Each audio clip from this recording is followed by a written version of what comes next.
Ay po sa ating po mga minamahal na subscribers and viewers. Hello po sa inyo lahat at magandang araw din, Maestro. Magandang araw naman, Cordapia, at sa lahat ng sumusubaybay ng YouTube channel ni Maestro Honorioong. Magandang araw po sa inyong lahat at maraming salamat sa pagsubaybay ng YouTube channel ni Maestro Honorioong. Cordapia, saan ka ba nanggaling? Malapit na Pasko ah. Oo nga, Maestro, dyan lang po, namili ng konti. 2 linggo ka nang namimili, ano? Siyempre, malapit na Pasko, baka pumunta mga inaanak sa bahay. Wala akong maibigay. Malapit na rin na Christmas party sa office nyo. Meron ka bang hinandang dance number? Meron. Alam ko, labanan ng mga TikTok eh.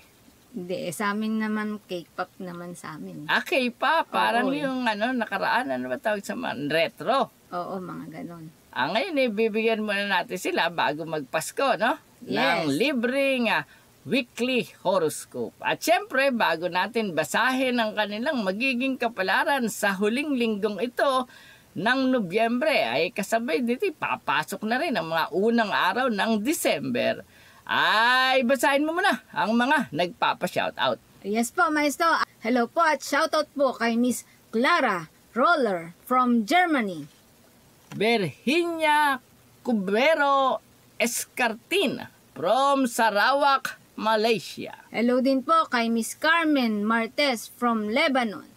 Luisa Ruplo from Riyadh, Saudi Arabia. Hello po kay Marvic Bivar from Taiwan. Sherry Ann Reyes from Austria. At hello po kay Sir Eric Flores and family from Dubai. At sa ating mga taga-subaybay dito sa Pilipinas ay shoutout po kay Jenisa Casimina from Davao City. Hello din po kay Miss Merly Torres from Santo Tomas, Batangas. Jasmine Daclison. Hello po kay RJ Labrantes. Mariam Kadir. At kay Gerardo Rivera at Harold din po sa ating po mga minamahal na subscribers and viewers. Shoutout po sa inyong lahat.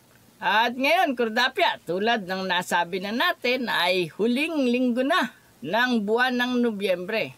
Konting tulog na lang ay Pasko na at kasabay nito darating na rin tayo sa mga unang araw ng Disyembre. Kaya sa linggong ito, Cordapia, bibigyan natin sila ng libreng weekly horoscope. Sa weekly horoscope na to, malalaman ninyo ang inyong kapalaran sa larangan ng sex, pag-ibig, love life, salapi, negosyo, karir, travel, family, swerteng kulay, swerteng numero, at marami pang swerteng darating sa inyo sa linggong ito ng huling linggo ng buwan ng Nobyembre at mga unang araw ng Disyembre. Kaya nood na! Weekly Horoscope, November 26 to December 2. At ngayon, Cordapia, Yes po. basahin mo na ang zodiac sign na Aries. Yes, Maestro. Aries, silang isinilang mula 21 ng Marso hanggang 19 ng Abril.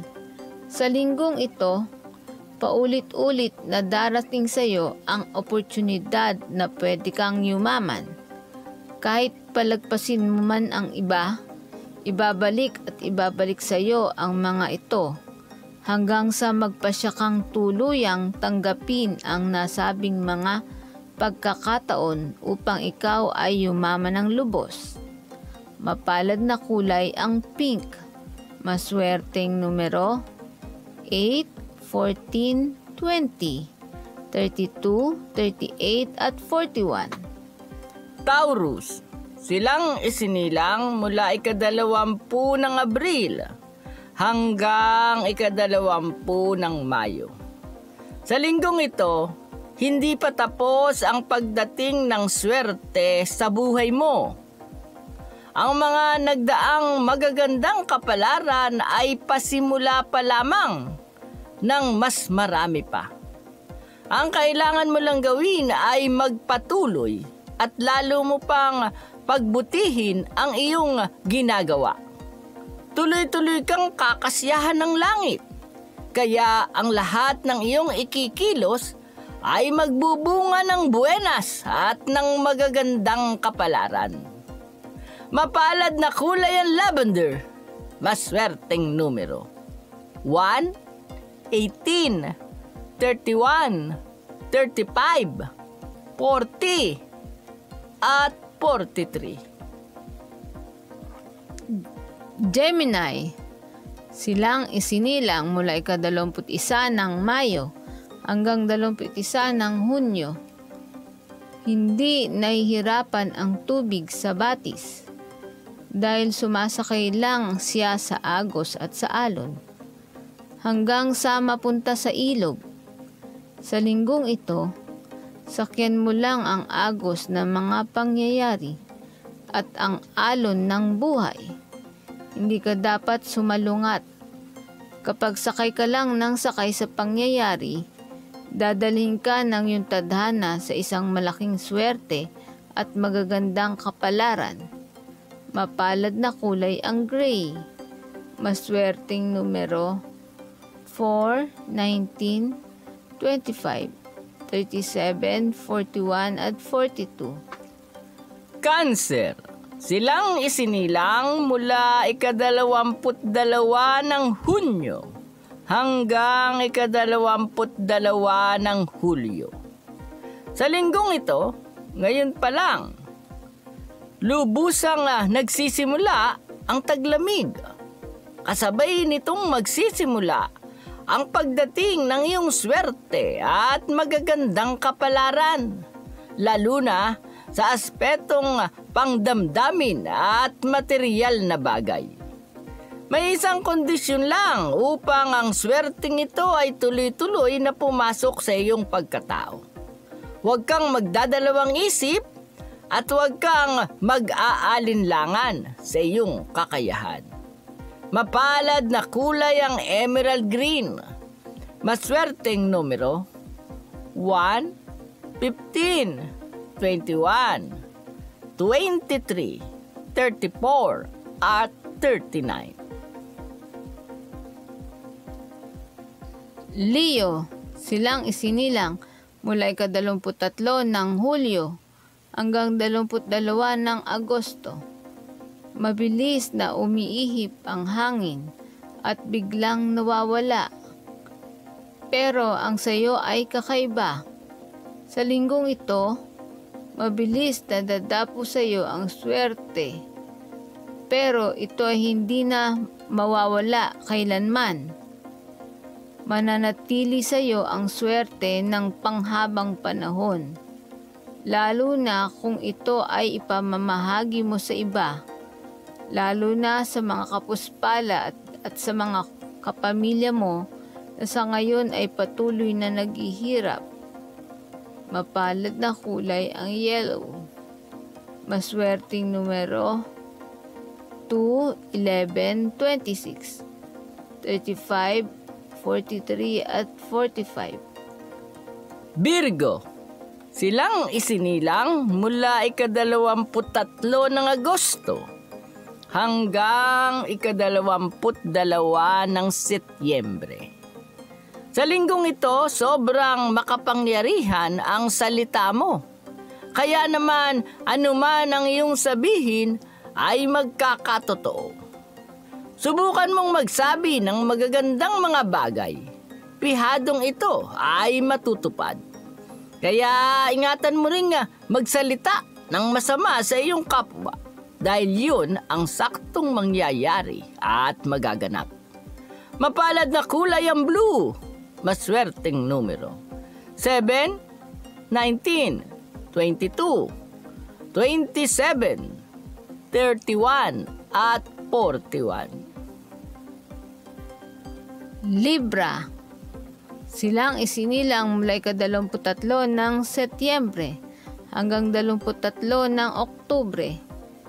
Masaya ang lahat, pero ikaw ay hindi gaano. Dahil ang mga problema mo ay hindi pa rin nalulutas. Sa linggong ito, gusto mo bang malutas ang problema? Magsuot ka ng kulay na pula at patuloy mong ibigin yung isang tao dyan na matagal ka nang kinakalinga. Pero di mo pa rin siya gaanong pinapansin. Di mo lang alam siya ang anghel na nag-anyong tao upang bigyan ka ng mas marami pang swerte at magagandang kapalaran. Bukod sa pula, mapalad din ang kulay na lilac. Maswerteng numero 2, 11, 21, 29, 37 at 40. Scorpio. Silang isinilang mula ika-24 ng Oktubre hanggang ika-21 ng Nobyembre. Sa linggong ito, nakita ng langit kung paano mo inaalagaan ang iyong karir at hanap buhay. Kaya ang araw na ito ay tatawaging papalago. Sa linggong ito, makikita ang mga tinanim mong para sa iyong kinabukasan ay magsisiusbong hanggang sa tuluyang makamit mo ang kaunlaran at ang patuloy na paglago ng iyong kabuhayan. Mapalad na kulay ang pink, maswerteng numero 4, 15, 25, 27, 31 at 44. Sagittarius, silang isinilang mula ika-22 ng Nobyembre hanggang 21 ng Disyembre. Ikaw ang taong malayo ang mararating. Ibig sabihin, hindi simpleng buhay ang sa iyo ay nakalaan. Napakayaman ng iyong imahinasyon at mataas din ang iyong pangarap. Kaya naman, sa linggong ito, ang mga pangarap mo na ito ay tulong ng langit ay madali at isa-isa mo nang maabot at makakamit. Mapalad na kulay ang violet. Maswerteng numero 7, 18, 22, 34, 41 at 43. Capricorn. Silang isinilang mula ika-22 ng Disyembre hanggang ika-19 ng Enero.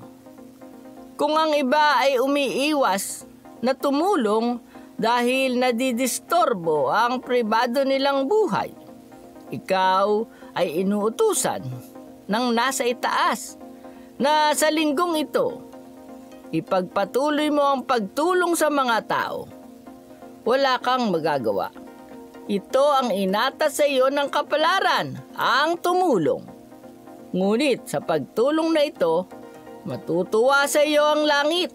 Kaya ikaw ay padadala ng mas marami pang mga biyaya at swerte ng higit sa mga pangangailangan mo.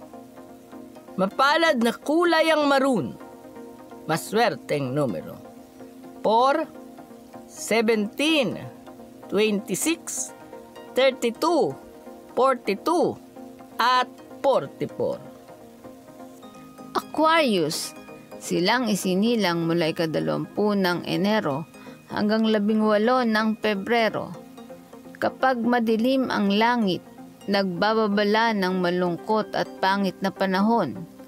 Sa linggong ito, hindi ganito ang kapalaran mo. Sa halip, kahit na madilim, ang langit, ang swerte at magandang kapalaran ay ibibigay pa rin sa iyo ng langit. Mapalad na kulay ang purple. Maswerteng numero 2, 17, 20, 27, 34 at 41. Pisces, silang isinilang mula ika-19 ng Pebrero hanggang ika-20 ng Marso. May lalapit sa iyo at kahit iwasan mo, lalapit pa rin ito ng lalapit sa iyo. Sa linggong ito, ang lalapit sa iyo ay ang swerte. Pero hindi sapat na malapit lang sa iyo ang swerte. dapat na ito ay dumikit sa iyo ng husto. Didikit sa iyo ng husto ang swerte at hindi naaalis sa iyo kailanman kung dadakmain mo ito at pagkatapos ay tutulong ka sa mga mahihirap at sa mga kapuspalad. Mapalad na kulay ang silver, maswerteng numero. 8, 18, 24, 37, 42, at 45.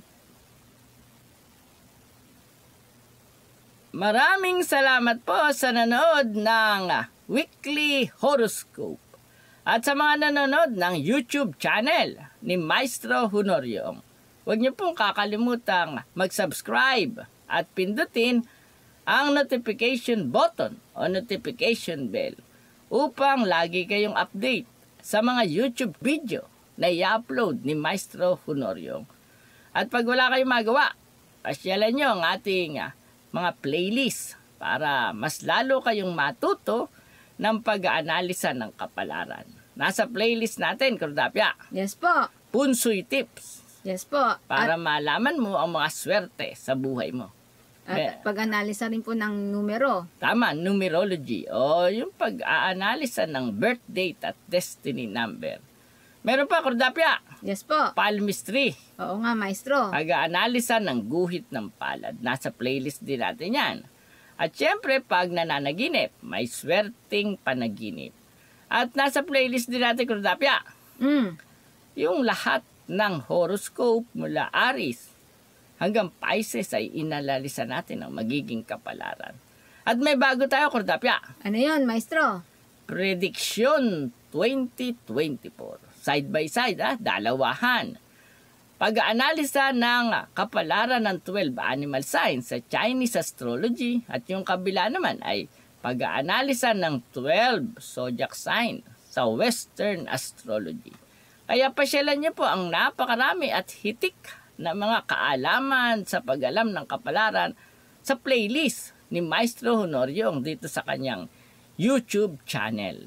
Kaya siyempre, Kordapya, para lalo silang swertehin, ngayong malapit na Pasko ay may dapat silang gawin. Patuloy lang po mag-subscribe, mag-share, mag-like at mag-comment po sa YouTube channel ni Maestro Honorio. At muli, magkita-kita tayo sa susunod na Weekly Horoscope. Salamat po!